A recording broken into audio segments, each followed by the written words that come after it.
Chettinad special நாட்டுக்கோழி குடல் வறுவல் எப்படி செய்யலான்னு பார்க்கலாமா? நீங்கள் வீட்டில் அடிக்கடி செய்வீங்கன்னா கண்டிப்பாக கமெண்ட்ஸில் சொல்லுங்கள். நிறைய பேர் மறந்து போன ரெசிபி. நல்லெண்ணெய் வாழையோட நல்லா கமகமன்னு எப்படி செய்யலான்னு பார்க்கலாம். அதுக்கு ஒரு இருப்பு செட்டில் நல்லெண்ணெய் சேர்த்துக்கோங்க. அப்போ தான் டேஸ்ட் நல்லாயிருக்கும். ஒரு பெரிய வெங்காயம், நீங்கள் சின்ன வெங்காயமாக இருந்தால் ஒரு 20-30 சேர்த்துக்கலாம். நீள்வாக்கில் கட் பண்ண பச்சை மிளகா, தக்காளி ஒன்று போதும். இது கூட கருவேப்பிலை சேர்த்து நல்லா எண்ணெயில் வதக்கி விட்டுருங்க. ரொம்பலாம் வதங்கணும்னு அவசியம் இல்லை. இது கூட மஞ்சள் தூள், தனி மிளகாய் தூள், கொஞ்சோண்டு கரம் மசாலா, கொஞ்சோண்டு குழம்பு மிளகாய் தூள் இதை சேர்த்து நல்லா எண்ணெயில் பரட்டி விடணும். இதுக்கப்புறம் ஒரு ஸ்பூன் இஞ்சி பூடி பேஸ்ட் சேர்த்து நல்லா பச்சை வடை போகிற வதக்கிட்டு, இப்போ க்ளீன் பண்ண அந்த குடல், ஈரல் எல்லாமே இருக்கும். முட்டைக்குள்ளையாக இருந்தால் இந்த மாதிரி கருகளும் இருக்கும். நீங்கள் அதை சேர்த்து வதக்கும் போது டேஸ்ட் அவ்வளோ அட்டகாசமாக இருக்கும்.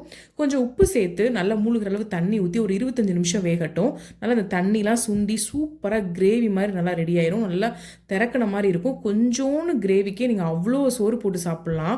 டேஸ்ட் அட்டகாசமாக இருக்கும். கண்டிப்பாக நீங்கள் ஒரு தடவை ட்ரை பண்ணி பாருங்கள்.